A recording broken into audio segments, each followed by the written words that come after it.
Doug Wyllie with H.E.L.P. Ku'ulei.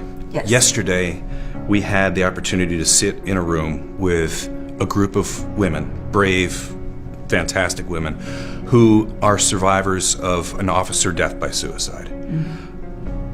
Very difficult presentation to sit through at times because of how powerful and emotional it was. But there were some really important takeaways, and I wondered what some of your takeaways were from that meeting. Well, first of all, I was grateful for the presentation because, like Karen said in the class, you have to make sure that people are aware of what's happening. You know, it's a tough subject, but unfortunately, there's no sugarcoating about it. The best way to bring awareness is to be very transparent, straightforward, and to tell it like it is, because otherwise it'll be minimalized, and it shouldn't be. You know, it should be something that people take a good look at and really focus on. And I think that from what I took from the class, coming forward as a student of mental health, I saw lack of support. The important thing I felt for those women were if there's support before the suicide, before it even happened, then maybe it could have been prevented. We don't know.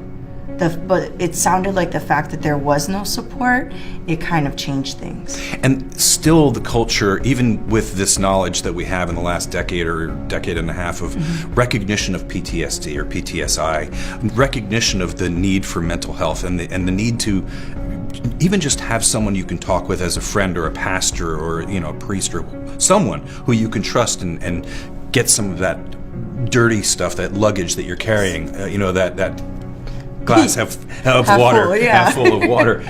Get that off your shoulders, then you can help to destigmatize, right? If we can destigmatize in law enforcement, getting that kind of help, how would we go about doing that? Gotta change the culture. Yeah. That's I feel like that's my mission now, is to normalize the need for mental health. It's okay to ask for help, and we've all been through issues. It's not something unusual. It's not something just for the profession. It's something that is unique to the profession. But it's not. Police officers or law enforcement officers aren't the only people who are suffering from it. There's so many other people who have different types of trauma every single day. And the best way that we could help them or support them is to communicate. So not only communicate our support for them, and have them feel comfortable enough to come to us, but have them communicate to us what is happening. Right. You know, and I think that with that open communication, then that'll just spark up the conversation that needs to be had.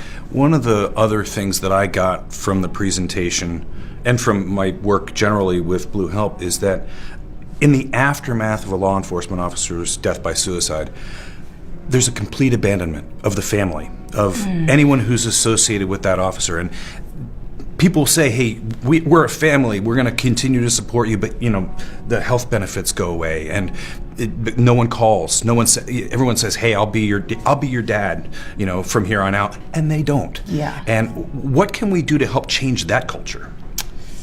It's a slippery slope, only because I feel that a lot of people are uncomfortable with it because they aren't exposed to it, because they don't want to talk about it, because it's an uncomfortable situation. Like, I just came from a class that was talking about death notification. It's not even about, you know, suicide or anything. It's death notification to the family. And there's only 3 people. Death is a very uncomfortable subject for many people. Especially, I've noticed especially in people who are sworn to protect, because they feel they need to protect people. What can we do to help change the culture of that abandonment of the families, or the need for us to actually be the family to a widow or a widower who's lost their spouse, their loved one to death by suicide? What in the class? In Karen's class, it was also mentioned that how would you treat your family?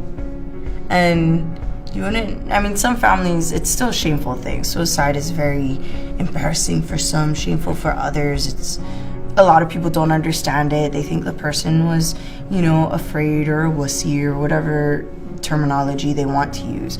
But maybe they're scared of it themselves, right. Or maybe they're close to it themselves, and it's that separation that kind of causes them to be like, hey, we're here for you, because that's what you're supposed to say.